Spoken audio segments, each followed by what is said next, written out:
I'm excited to share with you all that I've contributed a chapter to the newly published Anxiety Relief Handbook. The handbook provides a unique window into 11 highly effective complementary therapies for you to sample on your quest to ease anxiety. The ebook is available on my website, happynurse.com.au/anxiety relief handbook. I'm a big believer that preventative is much easier. Personally, and I've seen others go through it, is it's really hard to get yourself out of the tunnel. Once you're on that trajectory, it's very difficult to break it. But if you can prevent getting down that road to the point of not sleeping, poor eating, real stress when you're going to work, you feel wound up as soon as you walk in the door, or you can try and prevent some of the stress that gets there, you're on the way of not having to go through the journey like us.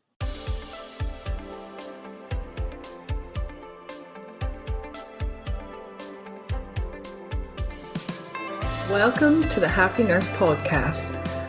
Nurses are the backbone of healthcare, always there to care for strangers as if they were one of their own, often forsaking special moments with their own family in order to ensure another's loved one is being cared for. As nurses, self-care is essential. I am Elena Mullery, nurse educator and self-care mentor for nurses. I'm an RN with 20 years of clinical experience. I have first-hand experience of stress and burnout. It was this experience which led me to develop a passion for personal development and pursue the study of mindfulness, meditation, hypnotherapy, and neuro-linguistic programming. Each episode, I will be promoting self-care strategies to those who always care for others. I have broken self-care down into 5 aspects: mental, emotional, physical, spiritual, and indulgence, to make it easy to ensure all your self-care needs are being met. Each episode, I will interview nurses and self-care gurus from around the world to help you with each aspect of your self-care. Welcome to the Happy Nurse podcast with Elena Mullery. Hi everyone, welcome to another episode of the Happy Nurse. I'm Elena, as you all know. And today I am joined by Athol Hann. Athol is a critical care and emergency nurse, as well as the founder of F Wards, an app designed to assist healthcare workers to control the fundamentals of shift work and offload from the demands of working in healthcare. With over 10 years' experience in healthcare, Athol has experienced the highs and the lows of the profession. It was Athol's own experience of burnout that has fueled his passion for developing tools to assist health professionals to improve their lives mentally, financially, and professionally. Athol has made it his mission to develop an intricate understanding of how individuals operate in high-stress healthcare environments and what measures are required to optimize staff performance and reduce burnout. Hi, Athol. Welcome to the show. Hi, Elena, and thanks for the very nice introduction. It's my pleasure. And I think we're very much on the same page, you and I. It's our own experience of burnout that fuels the fire in our bellies to get this message out there to our colleagues in the healthcare environment. Yeah, I think you're totally right, Elena. We're kindred spirits in that regard. And it's unfortunate that we're kindred spirits because of a difficult time. But, as difficult times happen to us, we can bounce out on the other side. Just got to lean in sometimes. Yeah, definitely. Leaning in is the none of us like to do, but on the other side, it's beautiful. So it's definitely worth leaning right in, or jumping in even. Yeah, totally right. And, me and you may come to terms with burnout again, but you don't know what journey you're going to go on. But, it's, I guess, self-realization. And, you can always piece it together when you get there. Yeah, definitely. Sometimes you don't realize you're heading there, do you? And then suddenly it kind of smacks you in the face like a train and you're like, whoa, where did that come from? But the warning signs have probably been there for a while. You wrote an article on LinkedIn recently about that and about how your colleagues had realized that you were starting to maybe go down that path and they took you on a road trip. Yeah. It's funny how you look back on your time and the people that have been really pivotal in certain aspects of your life. And this particular occasion, I was running away from burnout actually, and I was probably in the grip of it all. I was still working because for me with burnout, it wasn't particularly working. It was the work environment, and I just lost the purpose to a degree. I just couldn't marry up what I was doing, and so I was working at a rural facility, and my new mate was there, and he was like, "You going all right?" I said, "Yeah, I'm fine. Yeah, all right. We need to go for a road trip." I said, "Oh, right, whatever." The point of the road trip was to get me out of my own head and get me away from my own thoughts, really. And it was never spoken about, but you look back and go, "Oh, yeah, that's exactly what it was about." Yeah. How awesome that you've got friends that look out for you that much as well. It's beautiful. Yeah. If you ask him, he probably wouldn't realise it either. But we were just good mates, and he probably saw I was struggling. But it's hard to and it's all perspective based on what you look back on. But it's a pivotal time in my life. Whereas he'd probably go, "Oh, I just wanted to hang out," or maybe maybe he doesn't look back on it the same way. But certainly it's important, especially some of the stuff we were talking about. Maybe he found out a bit about me on that trip that he didn't know about. Yeah, I know. I often find these long journeys in the car, if you're with someone, you really start to get to know them, don't you? Because you end up just talking about the randomest things and, yeah, going down rabbit warrens you never expected you would do. Yeah, exactly. And I'm keen to know from you, Elena. I know this is your podcast, but your experience with burnout and your time going through it. Was there a particular moment you decided, "Oh, this is it. I'm done with this," or when was your breaking point? I've actually done it twice. I didn't learn the first time, so I had to go back again. Yeah, And I right. laugh about it now because I realize that I'm not on my own doing that. There's lots of us who try to keep soldering on and kind of almost brush it under the carpet and think, "Oh, I'll be okay." But by not addressing it when it came back the second time, it came back even bigger. And mine came as a result of stuff happening in my personal life as well that I wasn't dealing with. And then the extra stress of my job as a nurse, it all compounded. And I ended up finding myself just in a complete mess. I've not shared this on the podcast before, but I got up one morning and I was going out the door to work, and I worked just round the corner. And instead of walking around the corner to work, the car was sitting there, and I got in the car and I just drove, and I drove and drove, and I realized what I'd done when I was about 100 miles away from where I actually lived. And it's that fight flight response, I just wanted to get out of there. I felt like I couldn't cope anymore. And it was just that I literally moved myself. I just got in the car and drove. And that was my real kind of epiphany moment. I thought, I can't continue like this.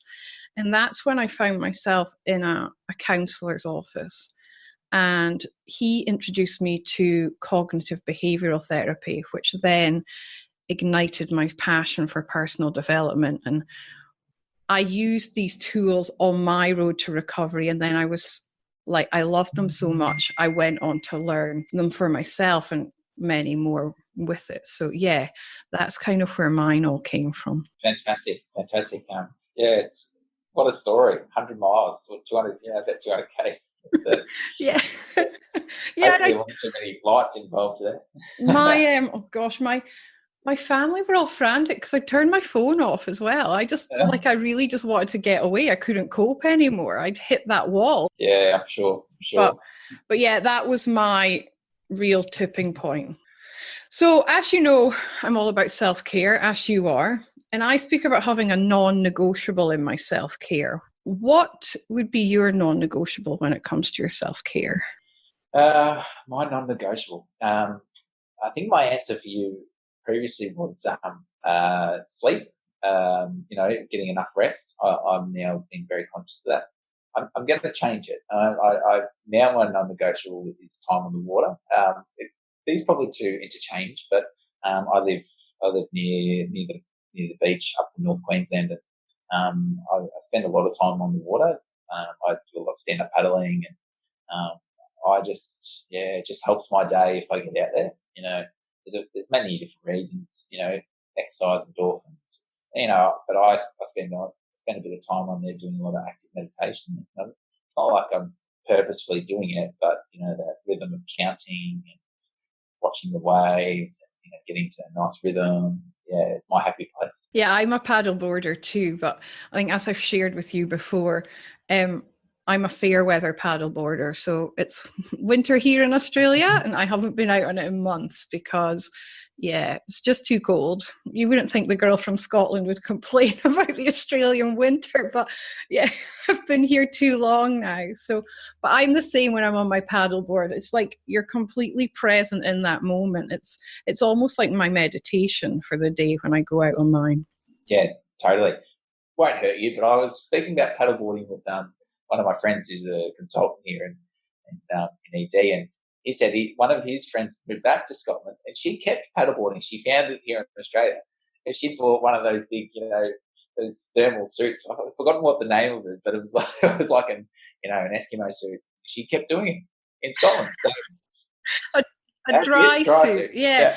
Yeah, I've got friends, and obviously it's summer over there at the moment, and there's a loch near where I'm from, and they've just recently started opening it up to paddleboarding. So it's this new craze back there, and they're all loving it, and I'm seeing them all post pictures. So I was like, oh, awesome. Next time I go home, when I can eventually leave Australia, I will be able to keep paddleboarding if it's the right time of year. I'm not going if it's winter over there. Exactly.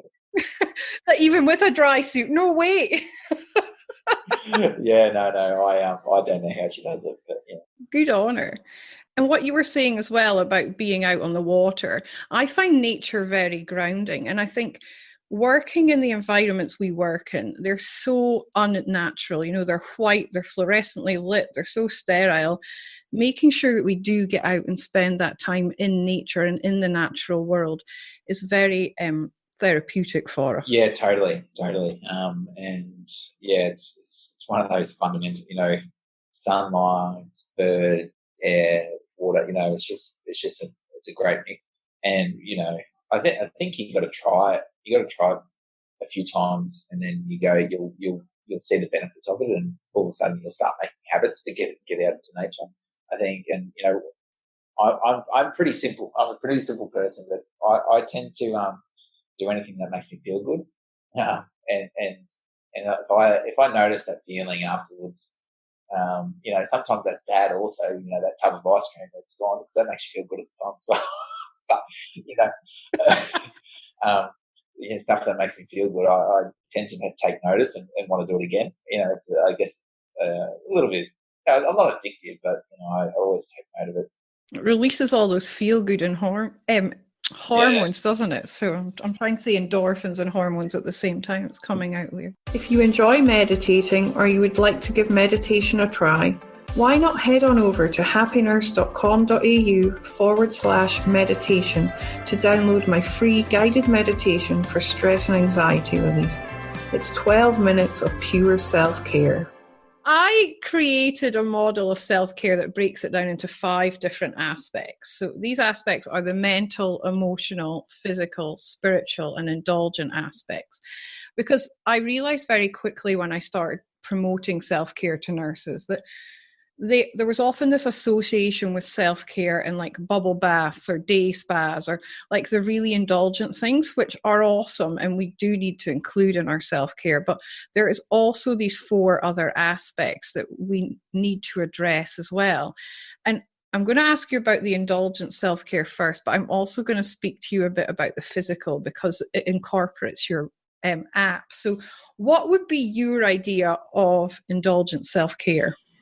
Yeah, I think it's interesting, isn't it? I think indulgent self-care really does mean different things to different people. And for me, I don't find it easy. No, indulgent self-care is for me is just being able to do the stuff I want to do. I think I just get real great indulgence in that. I have enough energy to get in the water, plenty of sleep, and I have the ability to go to work, and I can achieve. I'm earning money. Of course, as you mentioned, I've just recently built an app, and so if I've got enough time to tick those boxes off as well, I feel really wholesome. And then if I have less stress in my life, I tend to just do stuff on the other side. And, if I free up a little bit of time, like go camping or spent some time with mates having a coffee, or which I'd like to do more of that, catching up with people. Simply, I guess, indulgent self-care is really on the back of me doing all the work beforehand. And, the result is I probably spend most of my indulgent times is with people, my community. That's probably where I spend most of it. Yeah, and I say that indulgent self-care is whatever lights you up. So that's beautiful. It's whatever makes you happy. And as you say, you leave feeling really good. You get those endorphins from it. So yeah, it's as you said, it's unique to everyone. Yeah, totally. Hidden likes and dislikes, and you just gotta know what they are and do them when you need to, and or try and put them as a bit of priority at times as well. Sometimes we get stuck in the busyness of things, and if you get a spare moment to catch up with your friend, and it's not easy every day. Definitely not easy, but it's just being mindful, I suppose. Yeah, and making sure you are doing something each day for yourself, even if it is just like I've got a coffee sitting here that I grabbed on the way home before I started this interview with you. I make sure I buy a coffee for myself every day because it's the only time that anyone makes me a drink. You know what I mean? So that's part of my indulgent self-care, is making sure that I buy a coffee because I don't have to make it myself. I love that. I've never thought of buying a coffee someone else can make it. I might take that. I talk about in the physical aspect about financial responsibility, and I love how you have incorporated that into your app. So do you want to tell us a bit about the app and how it came about and what your thinking was behind what you included in it? Yeah, for sure. I guess it stems back to when I suffered burnout full on. I obviously didn't think that I was going to build an app that was going to do bits and pieces, but you go on this journey and you start digging away, you ask questions, and you really start probing what some of the stuff that you went through, and how could we build better. And then I realized that shift work and changing times and financial insecurity, these are all pressures that affect us day to day as nurses. It's not all what we can control. The shift work can change. We have to manipulate our lives around shift work, which is, it's stressful. And if you don't manage it well, it's just one of those burdens that we go, oh, doing this anymore, or you've had enough. And, if you can remove one of those stresses or remove a few stresses, then it makes the job much easier. And so that's where the app comes from. And the importance of the app is that it operates off those shifts. So you have to enter your roster into it first. Once your roster is entered, it does some pretty cool stuff. And one of those aspects is it'll provide you a pay estimate for that fortnight or month. If you put months worth of shifts in, it'll be able to give you what your pay should be depending on when you get paid, is it weekly or fortnightly. And I built that in there because I was having these dramas really of not being able to, not understanding my pay, but also not knowing if I had any inaccuracies. We've all probably experienced our pay's being wrong, and if it's happened once, do you know about it every other time, and are you keeping track of that? So then I was like, well, it's a huge problem. And if you work for Queensland Health, they've got a fairly interesting history of that. I think it was 2010. I wasn't working for Queensland Health, but they've got a fairly interesting history where they weren't paying some and they were paying double to others. The other thing that I'm really using the pay estimate for at the moment is whether I want to pick up an extra shift. So I'll put this extra shift into the app and go, is it worth it? Is it not worth it? Do I want to not work today, or because it'll only give you a gross amount at the moment, but you can work off how much tax is going to come out and you go, oh yeah, that's worth it. So that's what I'm using for at the moment. Yeah, is it you that's going to benefit, or is it the ATO that's going to benefit? You got to work it out. Hey. Exactly. So the ATO aren't there for you. That's for sure. And you know what? You're so right in what you're saying. These EBAs that we all work under, they're really confusing. And I know that I just look at my pay and think, yeah, that looks about right. I don't really pay that much attention to it, and who knows if I'm getting underpaid or overpaid or whatever. I just think, yeah, it looks about right. That's fine. So yeah, that's an awesome idea. Yeah, totally. Yeah, that's me. Some people in the startup entrepreneur space say you shouldn't build products for yourself. Well, I didn't listen to them. I did, and and I use it daily, so I don't really care. Good on you, break the mold. And it's like me, I promote self-care because I know I need it myself, so it's like you teach what you need the most. That's what they say, isn't it? So good on you. So what else does the app involve apart from the financial aspect? Apart from the financial stuff, if we know who you are and where you work and what you do, we'll be able to group you into teams. So say if you and me were working a shift, we be able to chat together in a specific section. And that's really about bringing the team together for the shift, because, one of the other pressures is you don't know who you're working with a lot of the time. And sometimes, if you're a very transient environment as well, you don't know who people are. So you'd be able to check out on, you'd be able to quickly have a look, oh, who's that? And then you can have a look at their profile, or you can have a look at their face, and you'd be able to get to know them before you've said hello. So there's that part of it, and then there's a topic section where we're sending some wellbeing information. You can create your own topics to discuss things. Yeah, it's one of those cool functions where you'll be able to, if there's a debriefing incident, you'd be able to start up a specific section for that. And that's what I particularly have used it and want people to use for, is you'd be able to talk to your colleagues in a nice, in an environment that you don't have to stand in front of each other in a circle and download all your feelings at once. And, trauma doesn't always work like that. Sometimes trauma can, the problem can come up a couple of days after it's happened. And, if you address it straight after the incident, you're often in a fight or flight response as it is. So, your feelings can be different.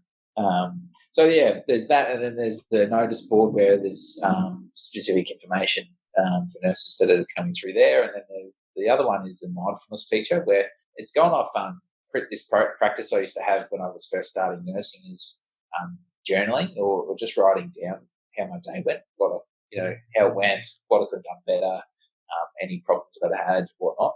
So yeah, we built that into the app, and I'm using it more frequently again. I'd stopped the practice probably for a few years, but now I'm back, and it's nice it's good to look back on and to see how things have been going, or if there was a real problem, you'd be able to track it. And in the future, that we're going to have a feature where you can look back over a month in the calendar, so you'd be able to understand, if there was any patterns. Maybe you've got four nights in a row and you've got 4 frowny faces or something like that, and you really don't like it. That's the nice way to reflect. Well, I've got to do night shift. How can I make this better? So that's the features of the app. But I'm a big believer in the app being this bigger part of this bigger mission of helping nurses to understand what's driving them. The features are there to help you really manage your time and your day better, but it's really just part of this bigger mission. Yeah, that's awesome that you've included that journaling feature in it. I always talk about gratitude journaling too. That's where that's come from. So yeah, when I work with clients, it's one of the first things I do. I'm like, you need a journal before we even start, because it's one of the things I get them to do as soon as they start working with me, is start journaling every day and how they're feeling. And like you said, you do start to see patterns and things will come up, and it makes it easier to address it because you've got a better grasp and understanding of what's going on internally for you. So yeah, that's such an awesome feature you've got on there. Yeah, you're totally right. And I think you can't do something, you can't fix a problem or do something about it until you know about it. You can see a pattern. We're all triggered by different things, and if something's going on regularly, you may forget about it. But if you've got it written down, you go, I remember this feeling last week or last month or whatever. You can track back, what was going on at the same time. Maybe there's a particular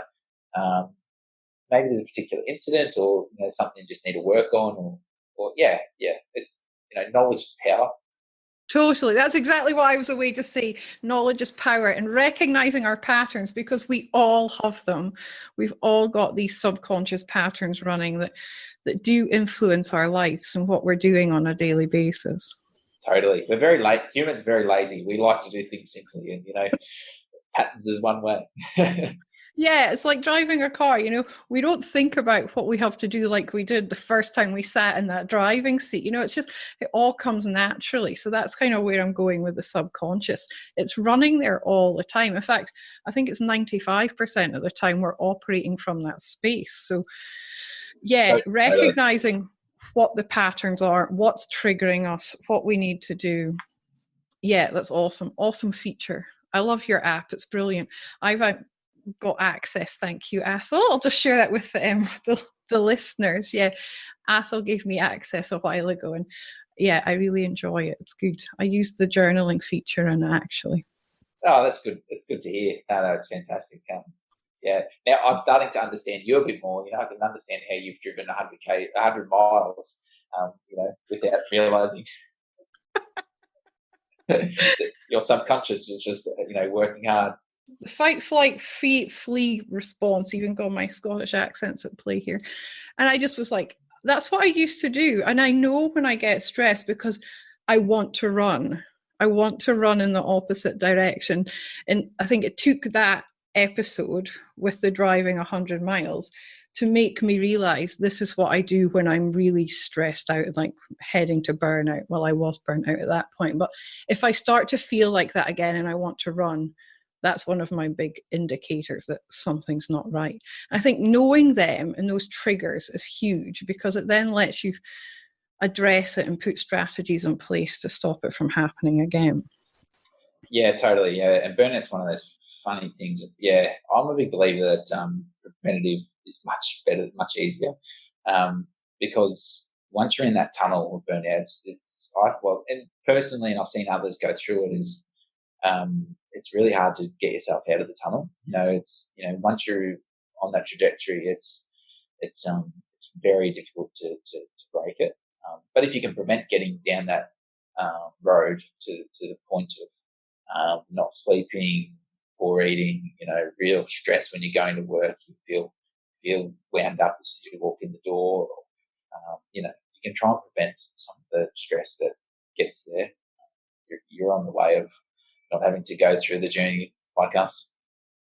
Yeah, totally. And I created a model and I broke it down into 5 steps from being a happy nurse to being burnt out. And the middle step is overwhelm. And I think when we hit there, that's key. We can go one way or the other. So recognizing that overwhelm point in our lives is huge because we can then put some small changes in place at that point to put us back on the trajectory, back up to being a happy nurse rather than down into that vortex of burnout.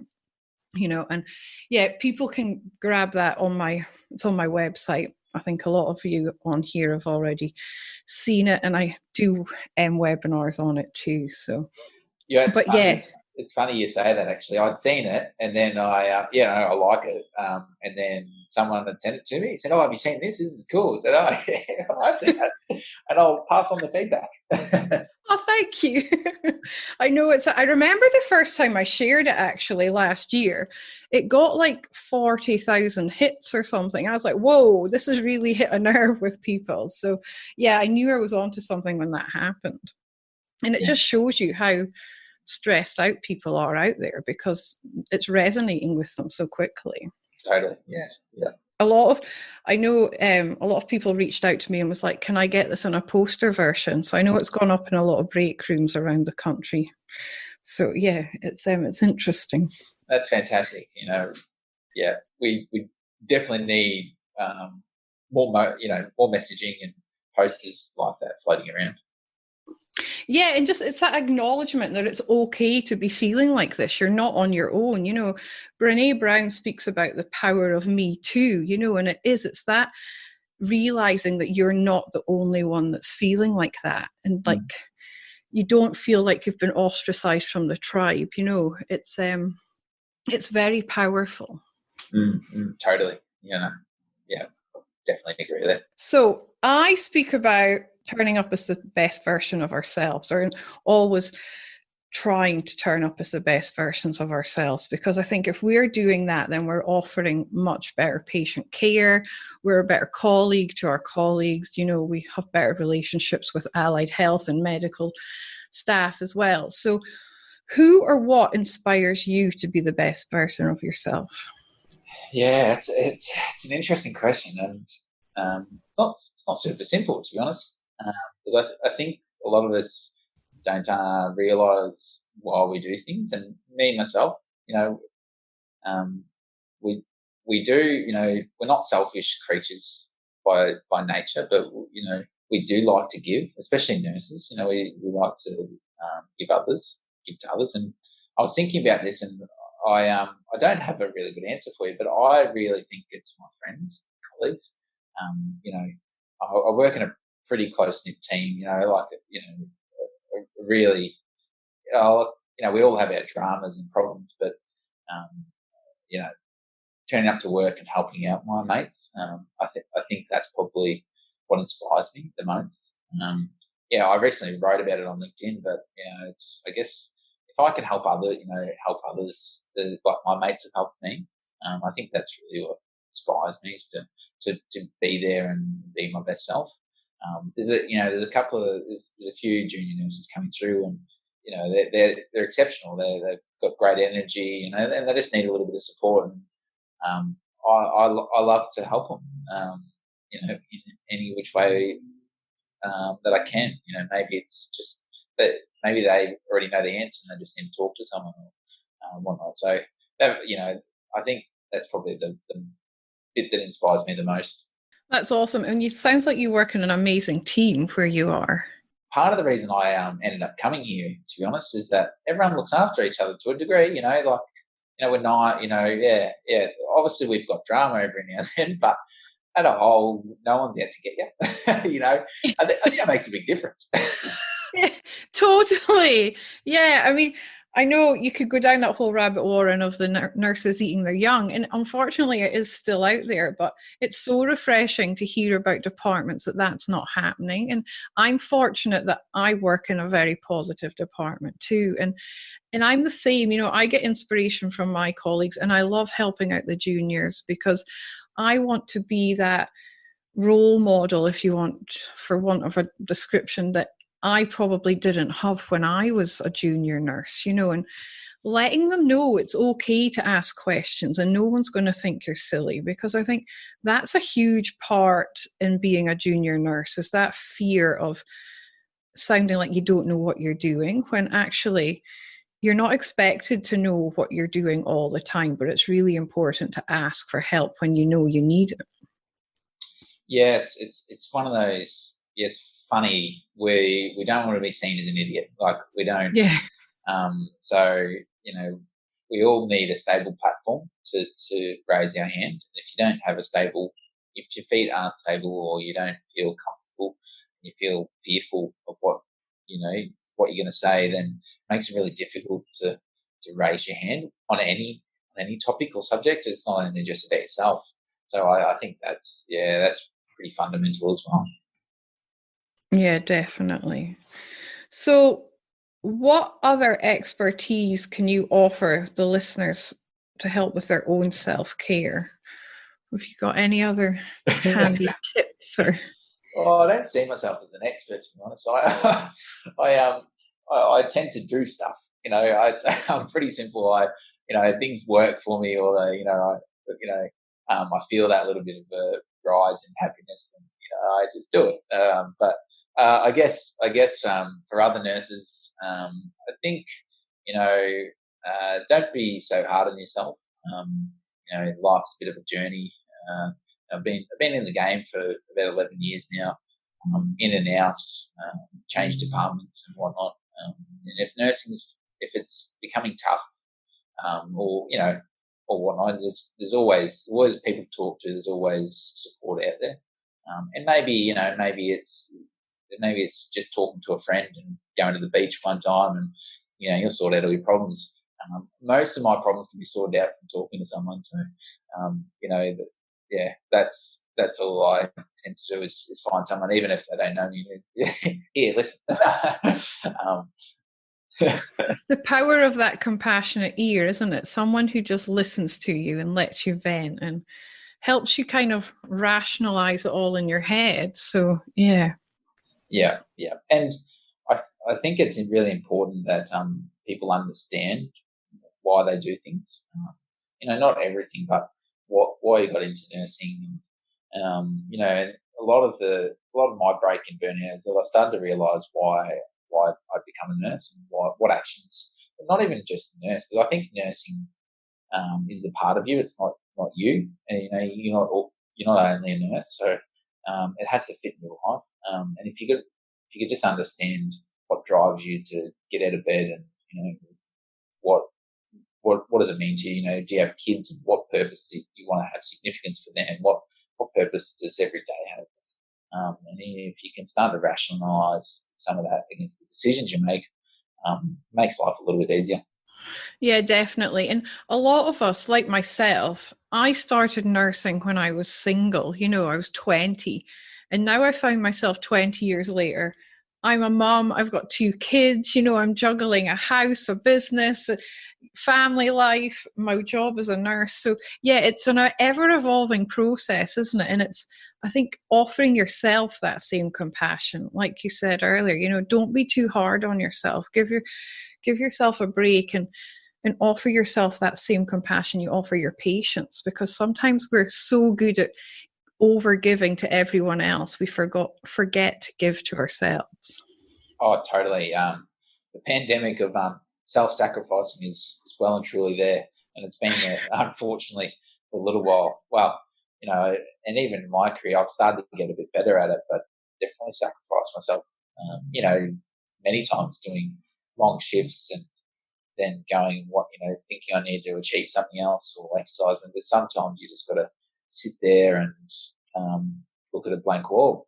I'm sure there's many nurses have, being at home going, I've got to catch up with these friends, but this wall, I just can't get away from this wall. It's just all this TV screen. You just look at it and going, Yeah, the TV's really appealing right now. And yeah, it's that we distract ourselves with busyness, don't we? Rather than, sometimes we need to just sit still and be quiet and not do anything to let our thoughts settle down. And that's where meditation and mindfulness come into their own, So yeah, I would encourage anyone to take up meditation if they are feeling stressed out and anxious.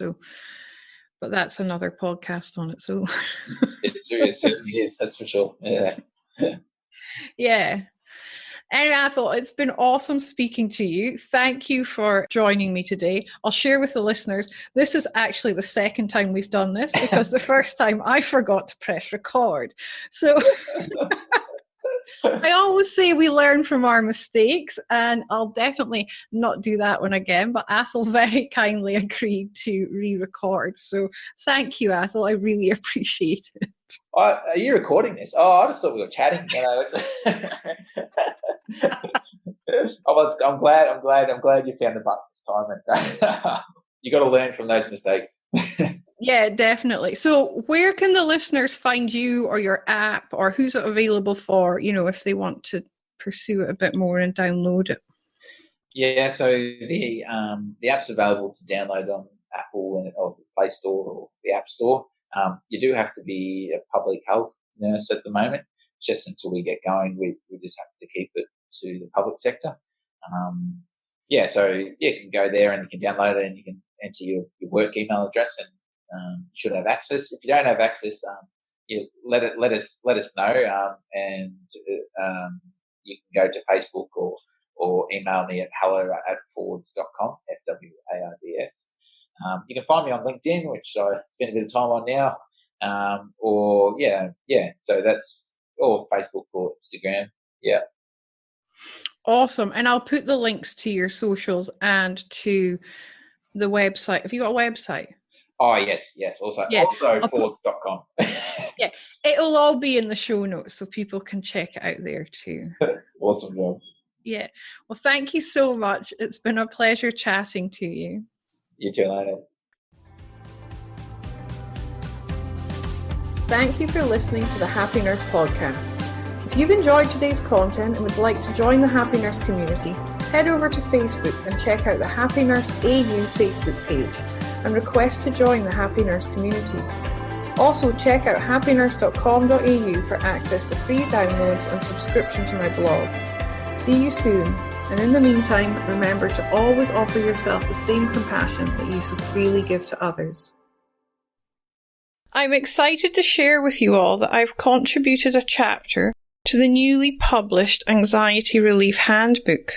The handbook provides a unique window into 11 highly effective complementary therapies for you to sample on your quest to ease anxiety. The ebook is available on my website, happynurse.com.au/anxiety relief handbook.